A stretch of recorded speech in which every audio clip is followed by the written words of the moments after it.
what's up everyone, and welcome back to Fiction Tea Review.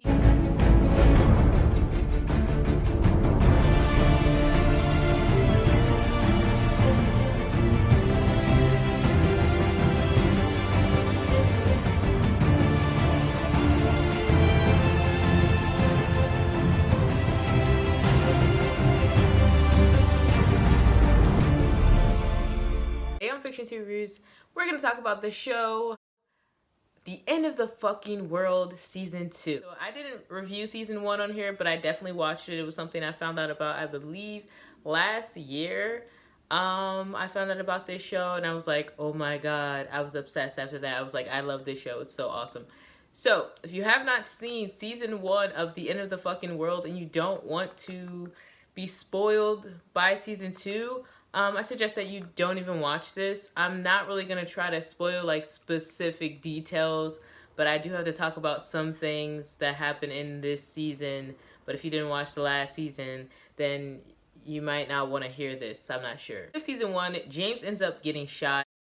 And in Season 2, we find out that he didn't die. He got shot, but he didn't die. Although it ended as if like maybe he was dead or he was going to die. We find out that Alyssa actually decides to get married to this new guy. She's moved on. She thinks that James died, or she doesn't even know what happened to James. No one told her about what happened to James. She thinks that James died, or she doesn't even know what happened to James. No one told her about what happened to James. Like, he just up and disappeared after that whole him getting shot incident. But of course, when Alyssa sees James, all the feelings come rushing back to her that they shared in Season 1. And of course, all the memories that they shared, and even the trauma, most importantly, that they shared when they committed that murder against that guy who tried to attack Alyssa. Now, in Season 2, the plot, of course, has changed because now James and Alyssa are no longer those two innocent teens who ran away together and who murdered someone. Now they're two young adults facing the real world alone while coping with what they did, which was kill someone, which was kill that professor.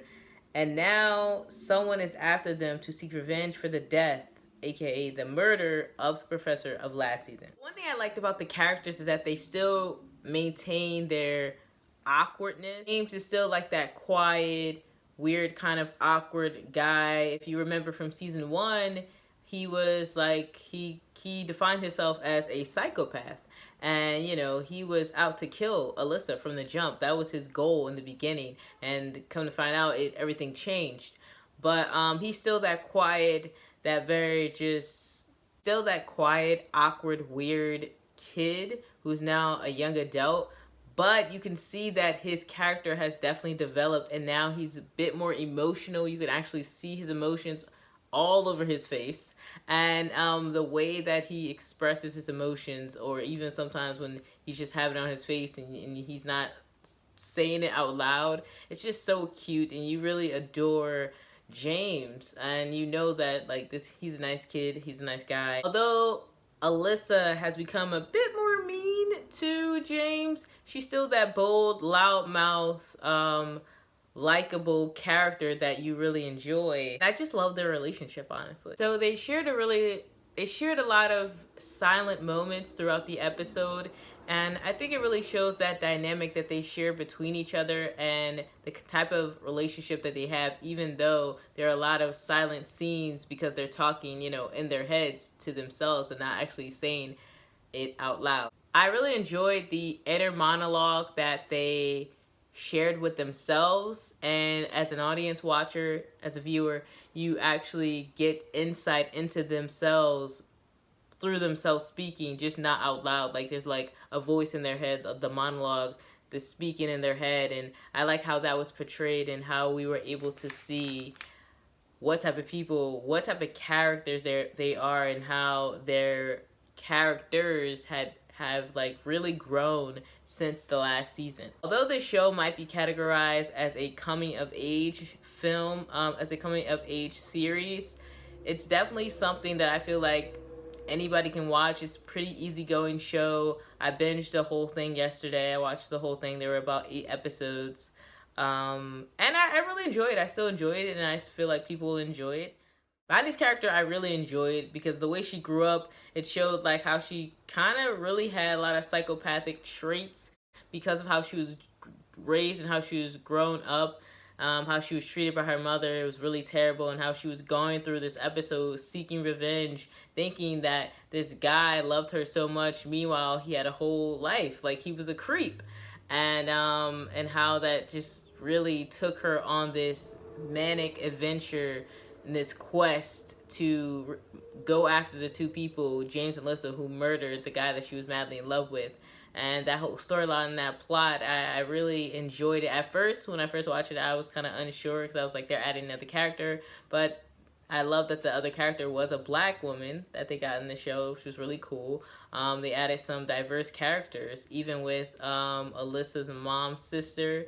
I was like, okay, that's what's up. It's not just one type of character.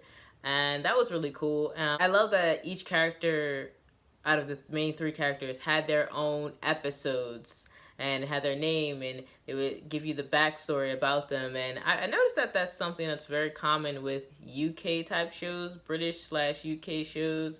They have characters with like their own backstory. If you think about shows like Skins and even some Shameless episodes, it's kind of like that. It's like Shameless was something that originated in the UK. That's why I mentioned that.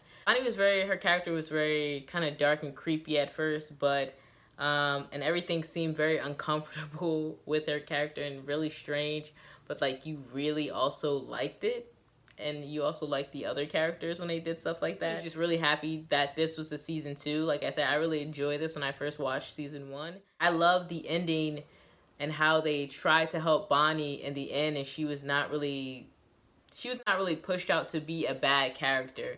It was actually shown that, she had no idea, like, this is what this guy's been doing. Like, this is not, you need to let go of this. You need to let go of the pain. And they really was trying to help her. I liked how this season dealt with, or at least brought up, mental illness, suicidal urges, mental health. Reflected on it, especially Alyssa's character reflected on that a lot. She was just dealing with her own internal issues, trying to figure out what she really wanted, how she felt about things, what was going on in her life, like just everything that was going on, how she was rushing into things, and just trying to really cope with who she was and who she wanted to be.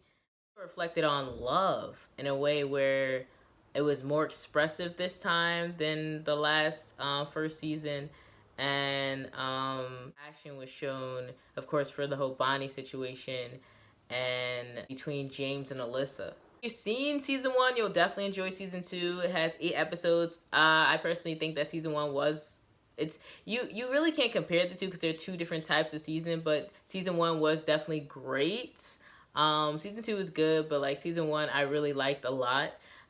But season 2 was not terrible or anything. It still was good. I just personally like season 1 better. Still doesn't disappoint. Even though season 1 I felt was better, it doesn't disappoint. It doesn't take away from anything. If you like James and Alyssa, you would definitely like the characters in this book because they deal with suicide, they deal with mental health and trauma, and they're trying to figure out who they are and what's going on with themselves as well, while also trying to figure out why they're in this mental institution and how they end up here in the first place, and coming to find out, like, okay, I don't think we have these so quote-unquote illnesses. I think there's something deeper going on in this facility that they're not telling us about. And if you're intrigued by psychological thriller, if you love sci-fi, you definitely should check this out and read it. If you want to, there's a link in the description box below. You can read the back in the link. And in the link, you can also check out chapter 1 and make sure you get you a copy if you enjoy it. So if you like the video, please give it a thumbs up, and see y'all in the next review.